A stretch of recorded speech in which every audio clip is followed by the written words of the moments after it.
Good morning and welcome to the Morning Spotlight podcast. I'm your host, Mike Ham, coming to you as always from the Spotlight Studios in Morristown, New Jersey. Another bonus episode today. Our guest is one of the most prominent and compelling fitness experts and race announcers in America.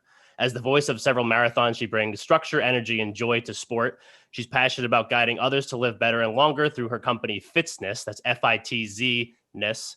She's appeared on national media outlets and has worked as a speaker and spokesperson for corporations like Disney and Office Depot. She's also inspired millions of kids to get active through her successful school running walking program, The Morning Mile. She's a TV personality, podcast host, corporate spokesperson, celebrity trainer and journalist, author, and breast cancer survivor. Her book, My Noisy Cancer Comeback, Running at the Mouth While Running for My Life, was released in October of 2020. She is Fitz Koehler. Fitz, welcome. Heidi ho, Mike, and Mike's listeners. Hi.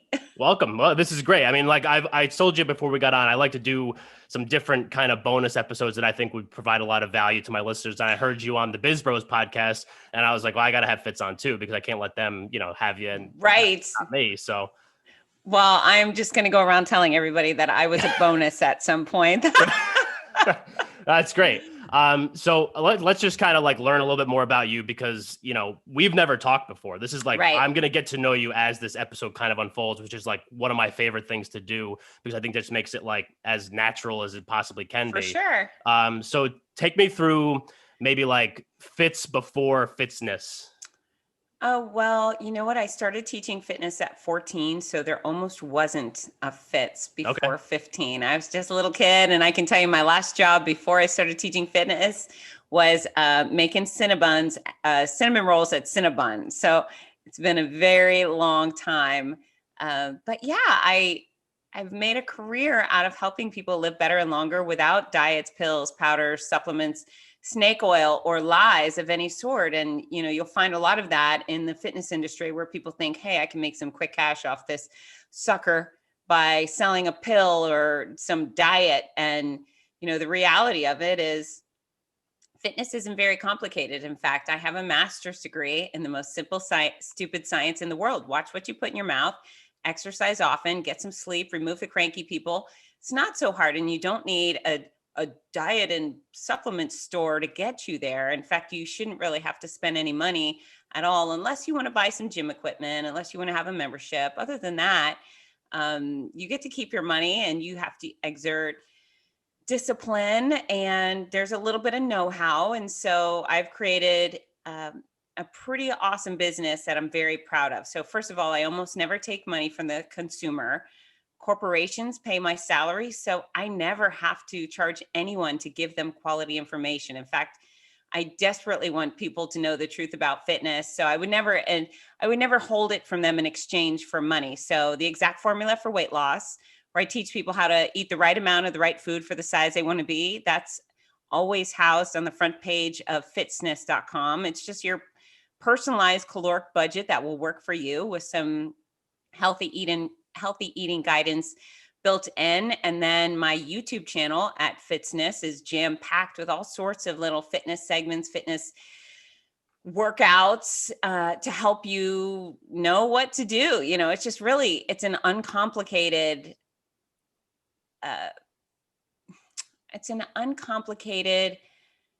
part of life that the industry has really butchered in a million ways. So I'm the friend of the consumer. I'm the one who really wants everyone in society to feel great, look great, perform at their best, live a long time. And, I fight really hard to get them there. Yeah. So as someone that is also trying to build a brand, like the Fitzness thing, I think is absolutely brilliant. Like, I think it's so cool. Like when I don't know, this is like a quick sidebar. I don't know if you've ever seen the movie You, Me, and Dupree. I have not. Where it's like, like my Mike-ness, my Fitzness, do they have Mike-ness? Well, they don't have a Mike-ness, but it's just like your ness is like the true essence of like yourself. And just like kind of looking through the website and like everything like that, it just, at least to me, it worked on like a lot of different levels beyond just fitness. But like, why fitness as a career? You know what? I started teaching when I was 14. I had blown my knee out playing soccer and I went to rehab. And then that PT said, hey, if you don't want to re-injure this knee, you need to join a gym and continue strength training. So I started doing that.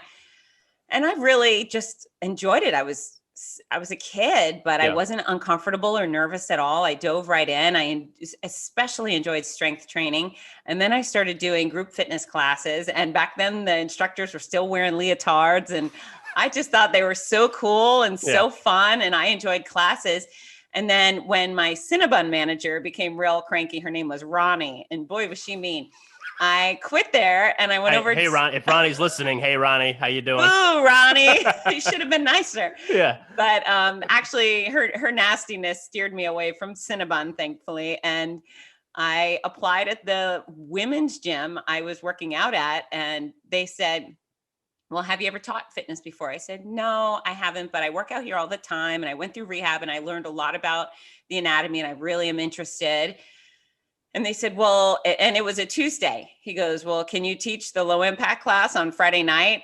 And thank God I'm a gamer because I just went, okay, sure. Yeah. So I showed up and there was, I think 20, 30 women in the class. And I introduced myself, said, I'm Fitz, blah, blah, blah. And this is my first class. I'm going to do my best.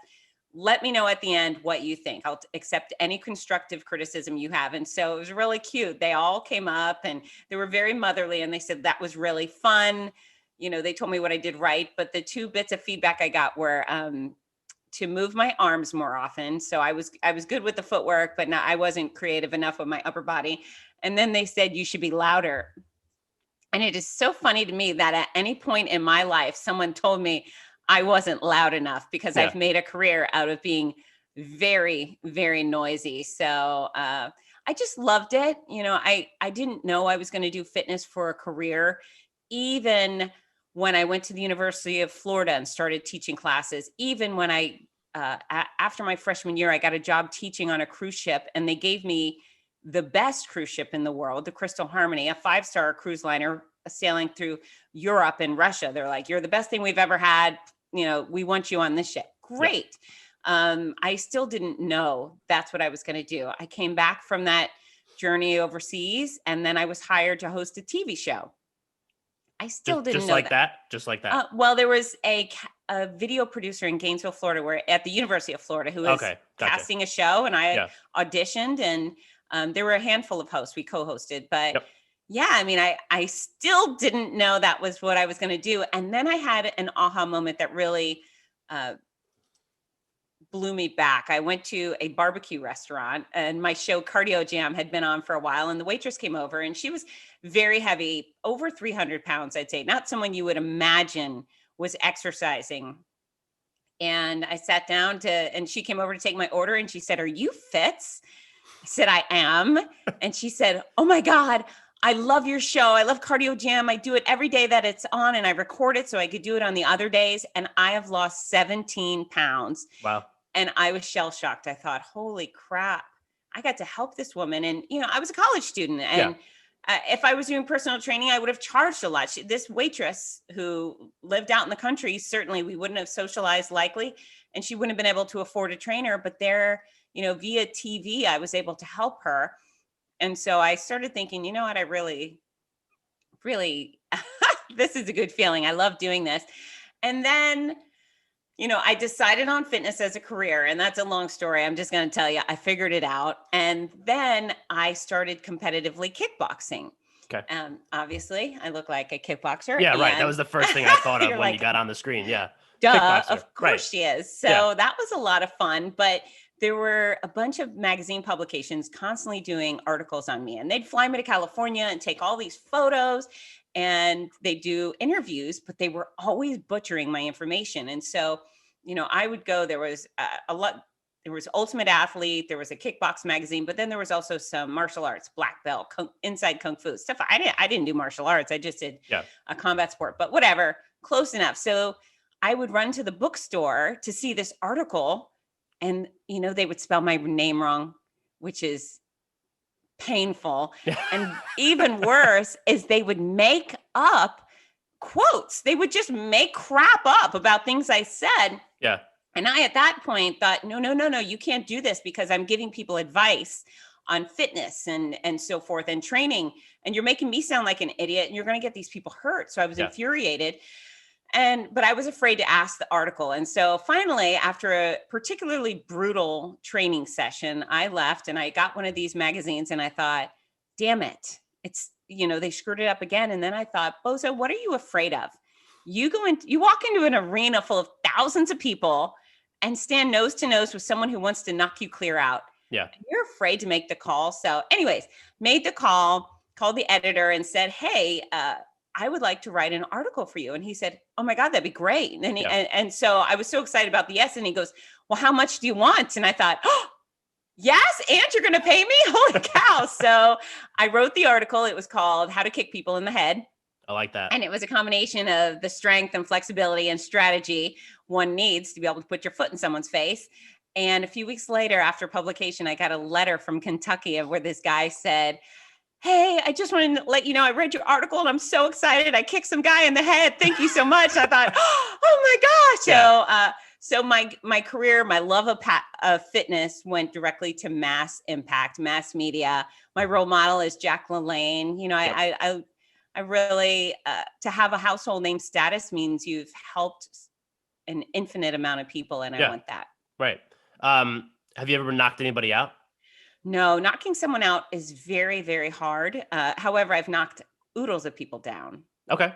Have you ever been knocked out? No, thank goodness. I've never come anywhere close, but I've had a few broken bones, lots of bruises. Actually, I've had 30 something broken bones, but yeah, I've never been knocked down or out. Isn't that crazy though? Like, you do that. Like you just said, I mean, you're standing in a ring with somebody that wants to knock you out and you're trying to knock them out. But like the one bigger fear that you had was actually like reaching out to this editor to be like, hey, like stop spelling my name wrong and stop making up quotes that are, isn't that, I mean, I just think that's like just so crazy. Like, was that like the first time that you really started like, you talked about being noisy before. Yeah.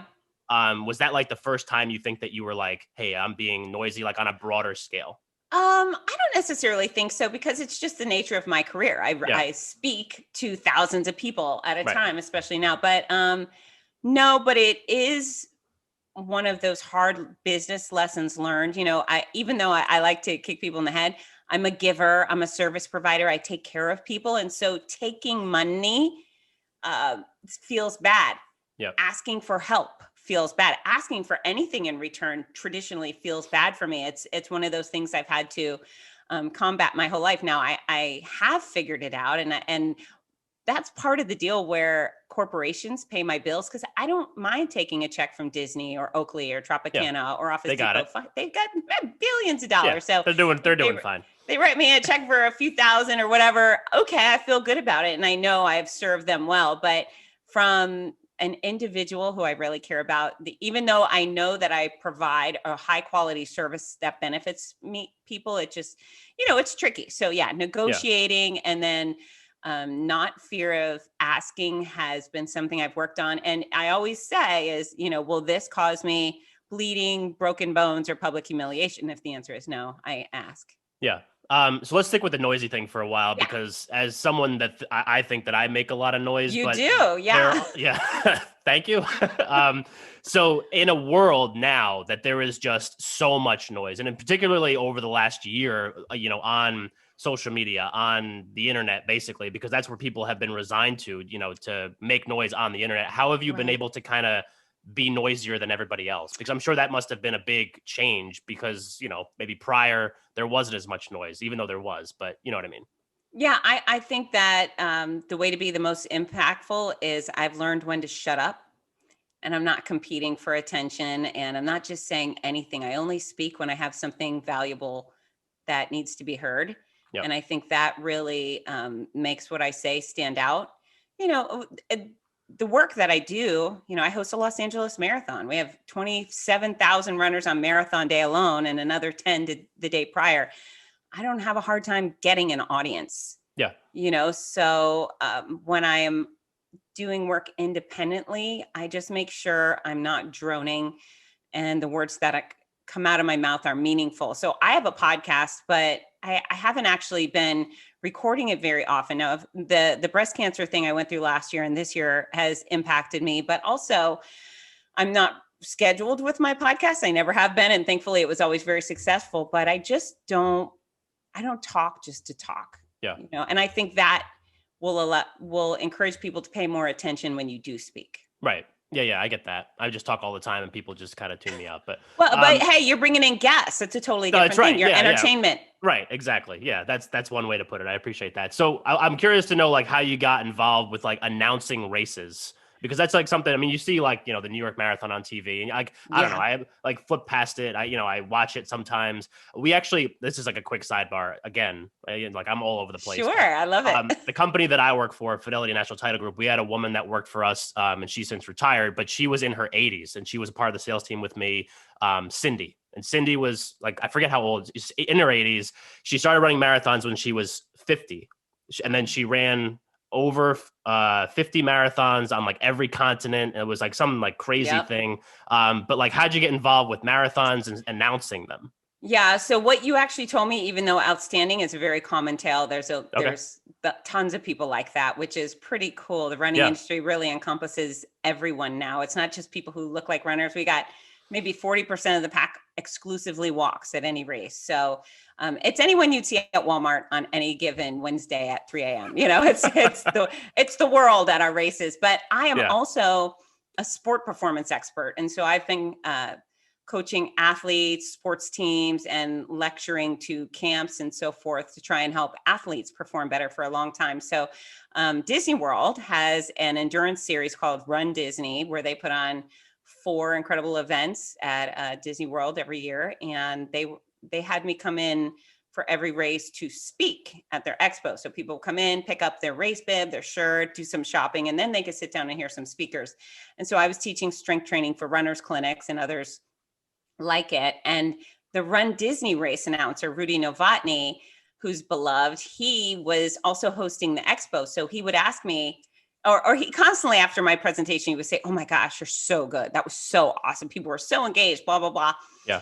And eventually he said, "You know what? I have an event, OC Marathon, Orange County, California, in a few months, and I need a co-announcer. Would you be interested?" And I said, "Well, I've never done it before, but I'd love to give it a shot." And so he said, "I think it'll fit like a glove." And so talked to the race director. He was impressed by my credentials that I already had and thought that it would be a good fit. So I can tell you that day one was the kids' races. I knocked it out of the park because I am a hell of a good time with little people. And we had so much fun. But then on marathon day, funny, Rudy and I worked the start together. And for anyone who doesn't know what a race announcer is, as thousands of people attend these major events, usually a local 5K does not traditionally have a race announcer. Yeah. Maybe they get like a local DJ or something, but the big dogs have professional announcers. And I'm on a big stage, a tall tower. I play fun music so everyone gets, in the mood as they show up. And then I'm there to provide,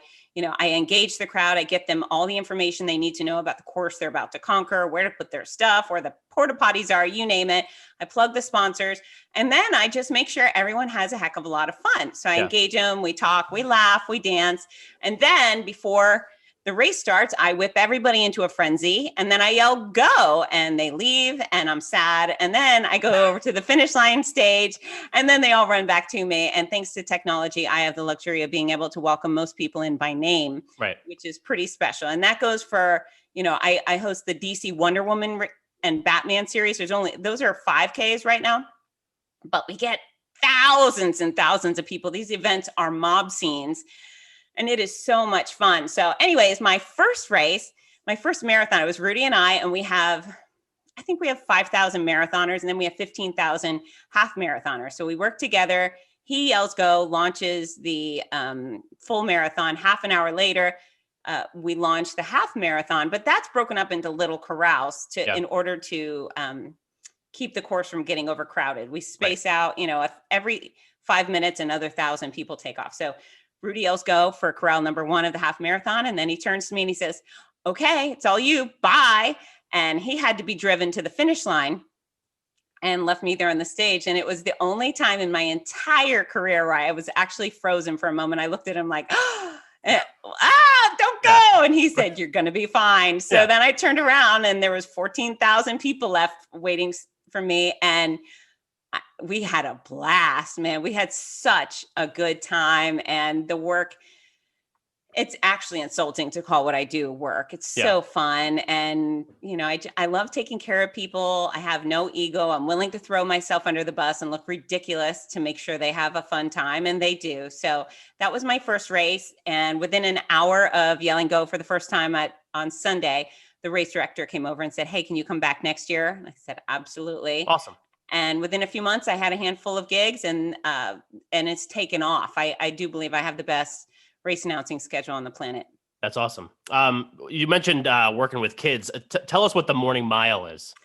Before school walking running program where every child invited every day. We do not train for a race. There's no choreography instruction whatsoever. It's just a 30-minute window where y'all come. Every student's invited, their family and the faculty. And we play music, we incentivize the kids with fun rewards, and we unleash them, and they blow our minds. So there are some other school programs or running programs that are either geared for racing, or you can't take part if you're a boy, or you can't because of this. I have the complete opposite approach. I want everyone to take part. And because of that, we have schools that put up 20,000 plus miles a year. We have elementary school kids running 600-700 miles a year. Wow. And it's the best thing I've ever done. I have the morning mile in 400 plus schools around the world. That's and awesome. I like it in every school in America. So if anyone wants to help with that, go to morningmile.com. All right, cool. Yeah, we'll make sure we plug that in the show notes so that everybody knows where to go. So you're kind of we're taking us through like your career so far. And a couple of years ago, you obviously hit with a breast cancer diagnosis. Can you talk to us about that? Yes. What was that like? It was a nightmare. It was an absolute nightmare. Like it would be. Yeah. And so I'm the case where December 2018, I went in, had a clean mammogram. There was absolutely nothing there. Less than 7 weeks later, at a hotel bathroom at a race weekend, I was standing naked in the bathroom and I rubbed my underboob. It was itchy, I guess. And I found what felt like a bean.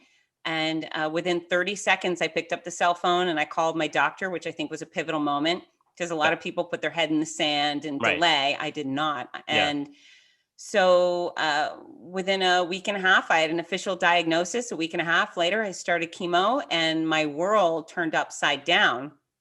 And, terrifying. I definitely thought I was going to die.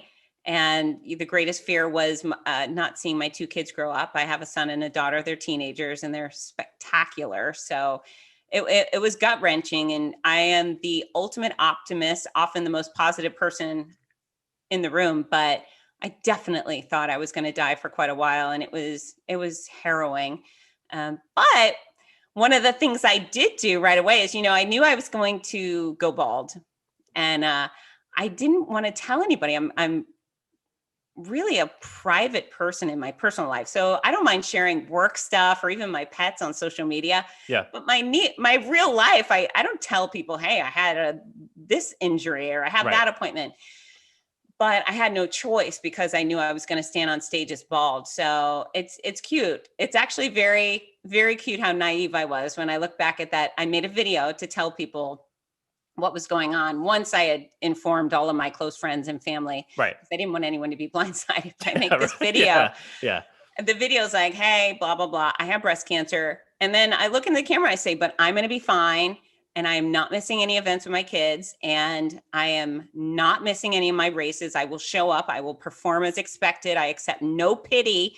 You can root for me, but I'm going to be fine. I'm going to look weird for a little while, but I'm going to get past this. And, the outpouring of love and support was incredible. But then I had my first round of chemo and they gave me what they consider the most toxic combination of chemotherapy drugs, which I did not know that as they were being infused. I thought, maybe I'll be fine. Right. And a few days later, my stomach exploded. And again, naively, I thought, oh, this will go away. And for 5 months solid, I was violently ill.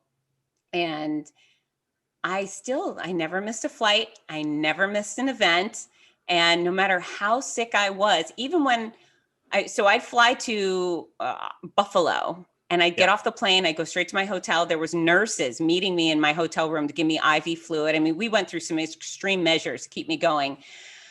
I might sleep on the hotel bathroom floor like a sick person because I don't know why the hotel bathroom floor feels so great when your stomach turns. Cool. Like the greatest, comfiest place in the world. But I would do that. And then my alarm would go off at 4:00 so I could get to the marathon start line or whatever. And I'd get dressed and I'd go out there. And this is the magic of my profession and of anybody loving what they do so much. I would step on my stage, and no matter how sick I had been previously, it was as though someone flicked my on switch and all the pain and suffering, all the sickness kind of faded away. And I got to be full force Fitz Koehler again. And I never held back an ounce of energy or an ounce of output at any of these events. I really thrive off my runner's energy, and it was just magical.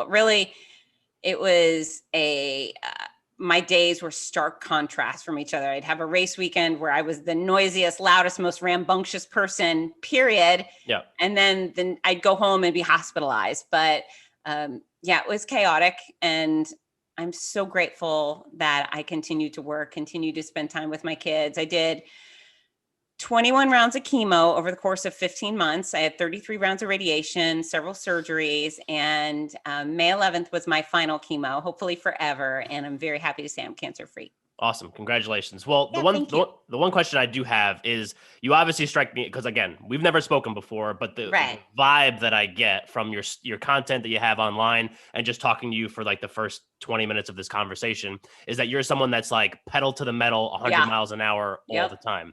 Yep. I mean, I think I got a good read on people. But, was there ever a point where you were just like, maybe I should just like take a break, or was it more just like, this is like, because like you always see, I don't know, like people that work like their whole life, and then they retire, and then like, just it's like within a month, then they're, sick and they're, dying, or they die or whatever it is. Would you think like that was the thing that kind of separated, your or like made a difference in your recovery, I guess? Well, there's a couple of things there. I've said for a while now that stubbornness is my greatest asset, my greatest curse. Yep. So it was the stubbornness that said, I'm doing this, period, end of story. Get out of my face. I'm moving. Even if the doctors had told me don't go, I wouldn't have stayed. And they knew that. So fortunately I had a medical team that said, okay, let's support you in this effort. But I always use the get off the tracks, the train's coming through. Like that's my thing, and like you're the train too. I get it. So yeah. So I would show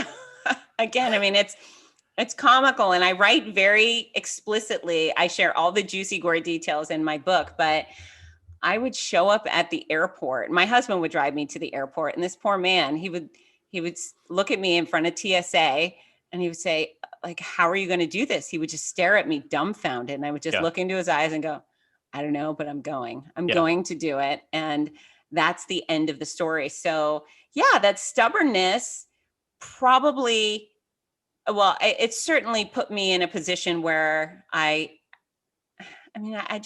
work at a high level. So of course it had detrimental effects sometimes. But it also, I think, was the thing that saved my life. There was some sketchy moments and sketchy things that happened. And I think my love of my work and I'm a joy addict. I just refused to surrender. I was not going to concede. And, if I had said, listen, folks, I'm taking the year off, it's going to be a rough one, nobody would have blamed me. Right. Except for me. I never would have done that. So, and I'm not saying that's the right path for everybody, but it certainly was my path. And knowing if I would have said, I'm not going to host the Philadelphia Marathon, I'm just going to stay home and rest, and I knew all that was going on and I was missing it, I would have been devastated. I mean, the emotional toll missing an event would have had on me would have been far worse than anything else. I think my drive and my purpose and my passion, I think it all benefited me tremendously. I struggled with many, many aspects because of traveling and so forth, but all water under the bridge. I couldn't be prouder of the way I handled things. Yeah. Speaking of the way you handled things, because you mentioned like you lost your hair, and like literally I have on my other screen over here, I have like one of the media thing for my Noisy Cancer comeback, and I'm like scrolling through it and just like looking at some pictures, and the picture of you bald on a stage is like right here. Yeah. And, so like one of the things that I just would be so curious to know is, like you're standing on a stage, you're bald, you're obviously sick. The people that know you know that, right? So like you're going all these races. I'm sure that you're well known in that industry. Right. So like they all know what you're going through. Was there like an ounce of you that was just like maybe like feeling judgmental eyes or pity or whatever? Does that affect you in any way? Never. This is one of the great things is I know who I am. Yeah. I knew who I was before cancer, and I was able to keep that with me. It's easy to be this great person when everything's going right and you're healthy. What's it like to be that person when everything's going wrong and you're not healthy? When you get kicked in the face. Yeah. But thankfully, I know exactly who I am. And I decided that, being treated with drugs that were going to save my life was no reason for embarrassment. I did go wig shopping with my kids before my first chemo. I thought, okay, this will be fun. It'll take the edge off for them. And what I found is, and for those who don't know, my hair was waist length, long blonde hair. I think it was beautiful. That might be, somebody else might disagree, but it was long, thick, fabulous hair. And it was gut wrenching to think about losing it. But I had these wigs put on, and, the wigs didn't make me happy. They made me sad, and they felt weird. And I just decided, no, I'm not going to do this. I'm not going to hide a bald head because men don't hide their bald heads. And I think bald on a man is hot. But yeah, I just decided, oh, there you go. Good for you. I mean, I hide it. Yeah, but I just decided this is who I am, and so be it. So I normally I'm a fuzzy hat girl, even with the long thick hair, because I'm a Floridian and I'm 100 and something pounds, and I'm very cold. So you send me across the country, it's always cold at 5 a.m. at a start line.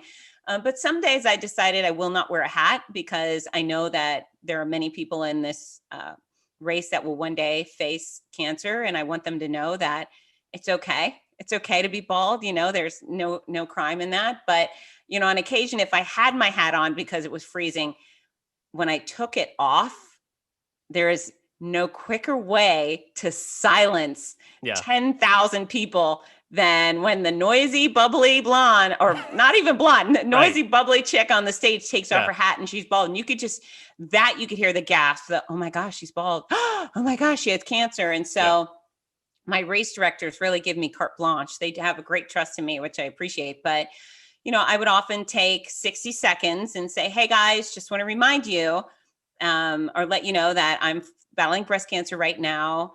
It's fine. I found it early through self-exam, and I'm going to survive. There's a light at the end of the tunnel for me, but I need you all to take action on your own health. And I need you to squeeze your stuff. It's your hands, it's your stuff, ladies' hands in your shirt, have a squeeze. I would often do that live on a stage.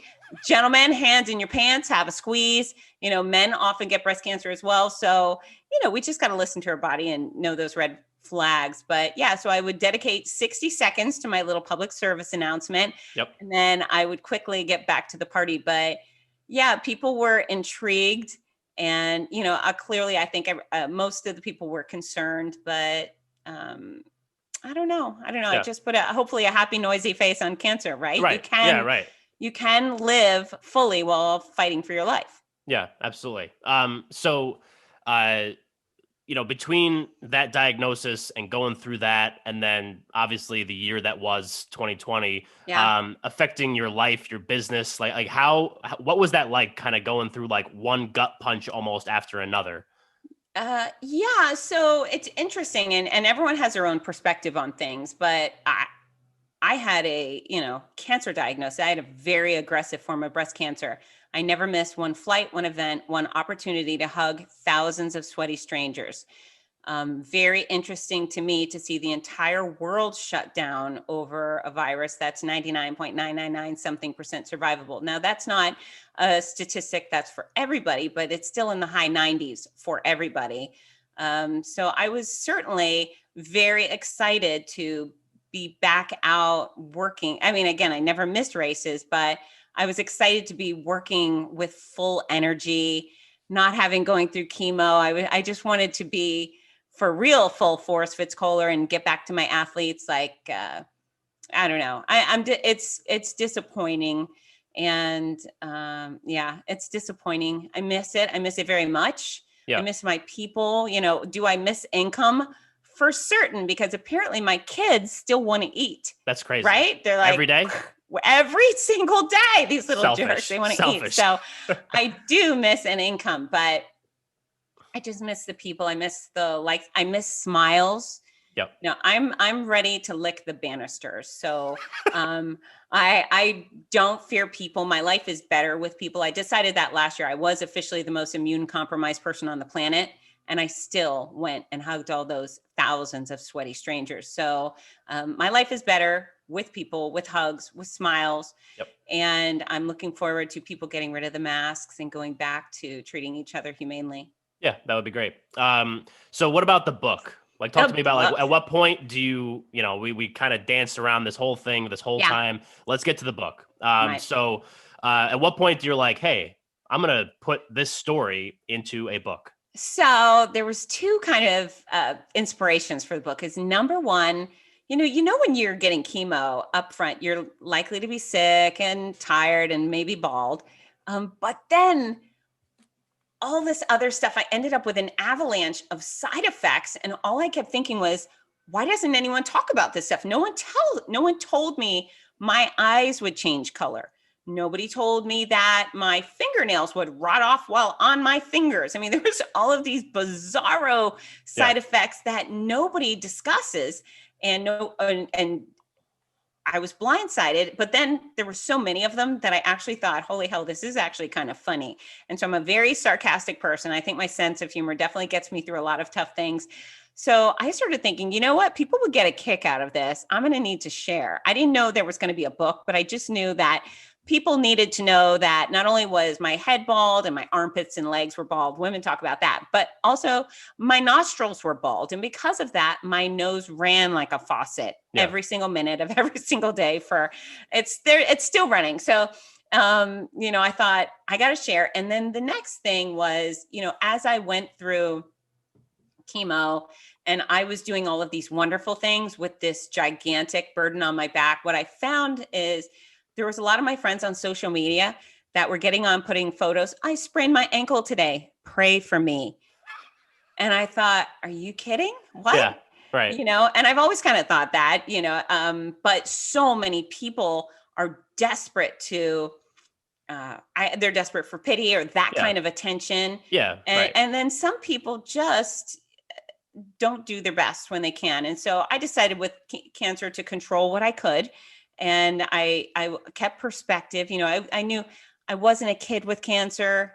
It wasn't my kid with cancer. Thankfully for me, it wasn't one of the more lethal type of cancers or even ALS or getting hit by a truck. There's somebody who has it worse, right? Yeah, so right. I decided no pity parties, no complaining. Number two, I kept my passions in my life. And I think, as you've heard, truly benefited me in a million ways.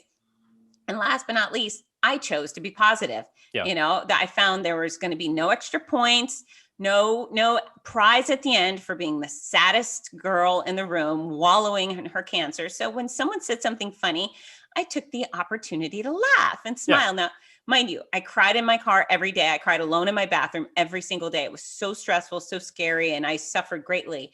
But mindset goes a long way. So I just thought, juicy, gory details people could enjoy or benefit from, the mindset. There's a better way to do things.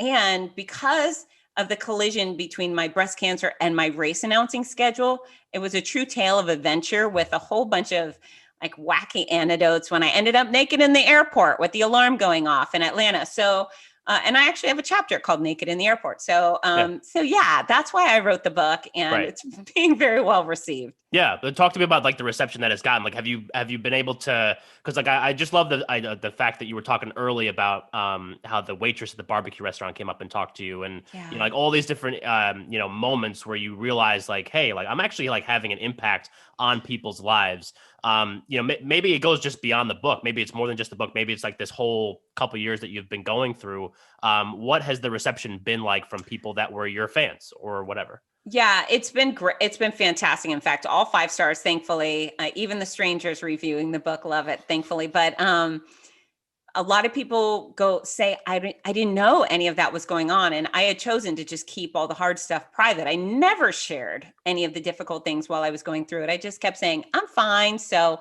there's a lot of shock and awe from the people who know me.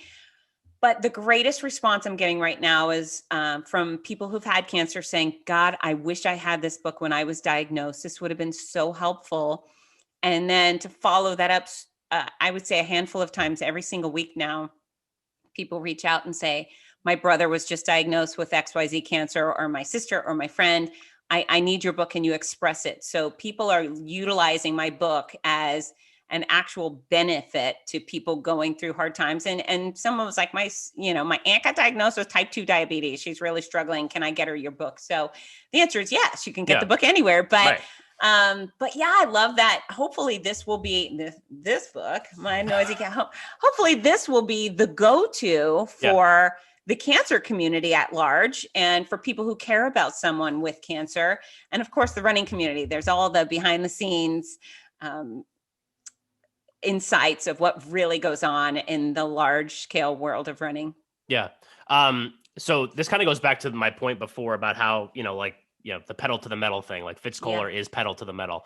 And like, was it like, who are the people that, I think I can answer this question myself, but who are the people that you like leaned on the most? Because like sometimes like when you're in a situation that's like really shitty, for lack of a better word, it's easy to just like go into your shell and be like, I'm fine, I can do this, and not accept help from others. Was that something that was hard for you, or was that something that was easy because you had a good support system?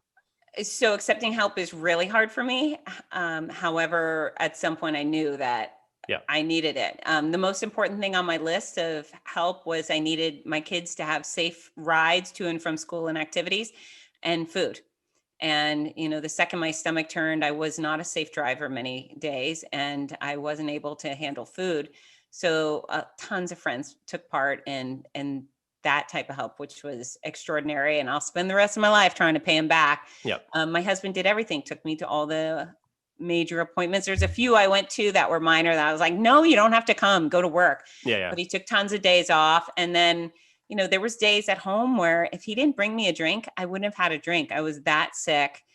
I could make it to the bathroom, but I couldn't make it to the kitchen. So he really did all of those things that a caregiver would. And then on the road, my announcing partner, Rudy Novotny, I don't host all of my races with him, but many. Just a best friend. He would come to my hotel room, pick me up, and escort me to the start line or the VIP party. And he was a good friend to talk to. And I'm grateful for that, because I didn't want to burden my husband or my kids, or I'm a little bit of as loud as I am in public, I'm equally reserved in private. So I did my best. It's a very lonely experience. And I can tell you that even with all the friends and fans around the world, I felt like the loneliest popular girl on the planet. Cancer's tough. Yeah, that's an interesting way to put it. Let's flip it back. We'll get off this subject. We'll flip it back to Fitzness. Because like one thing that I do think you have in common, with a lot of our listeners, is the fact that you are an entrepreneur. So like a lot of the listeners that I have are between the ages of like 25 and 35. A lot of them are either entrepreneurs or real estate investors or whatever.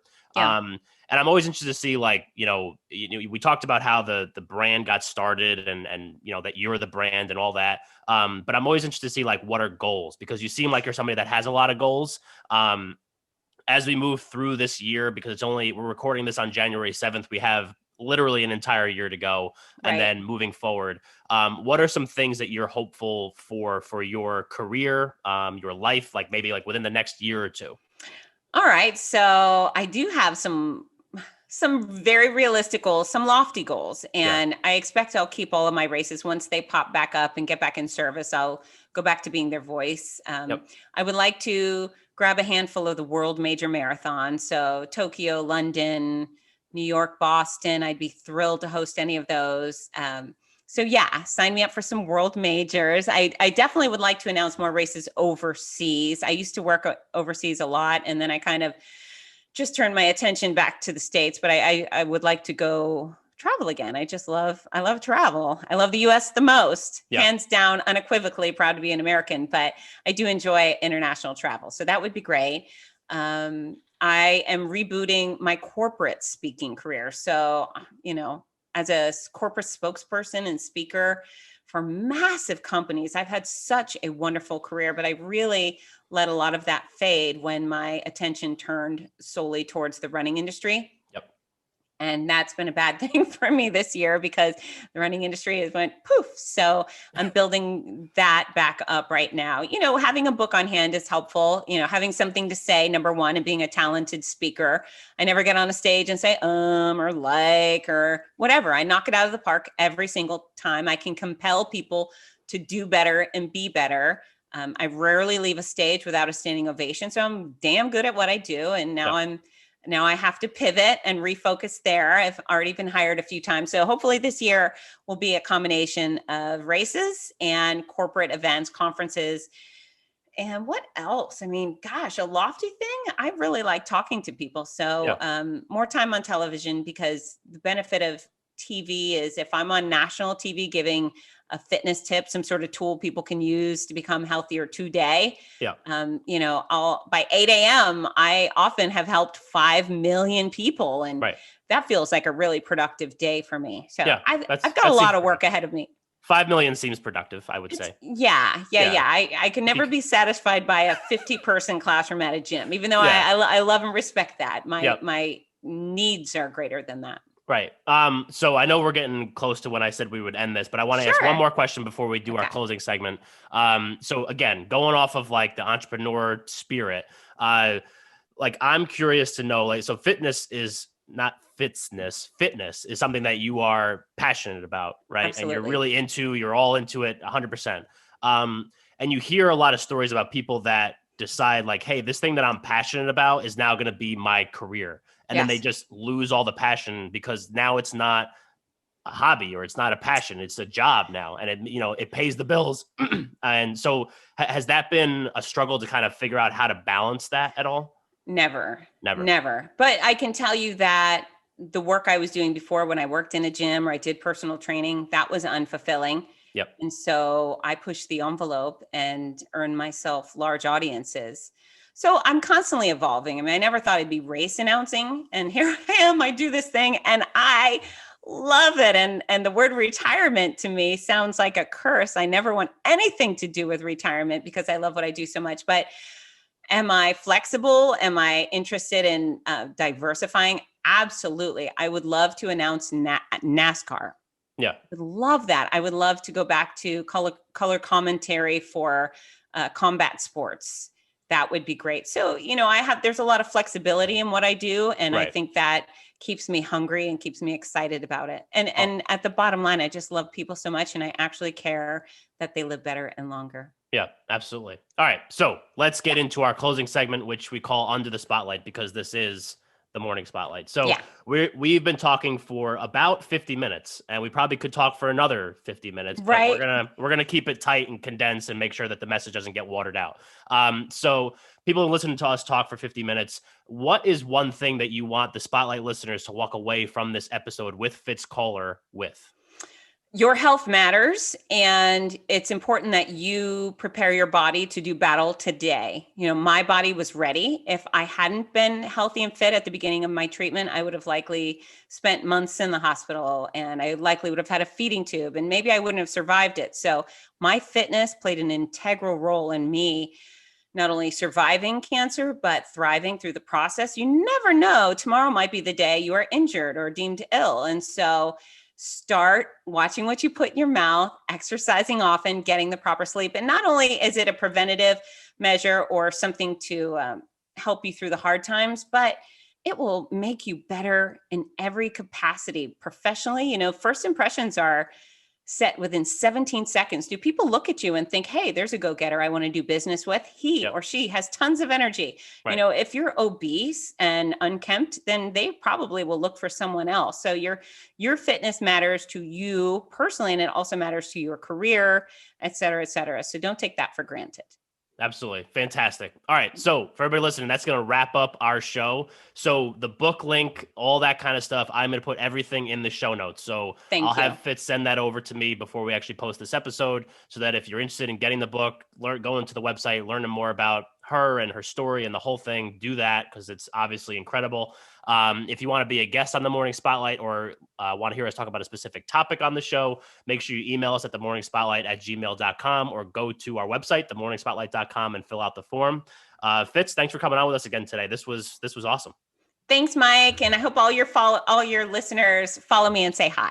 I'm sure they will. And everybody else, thanks for listening, and we'll catch you next time.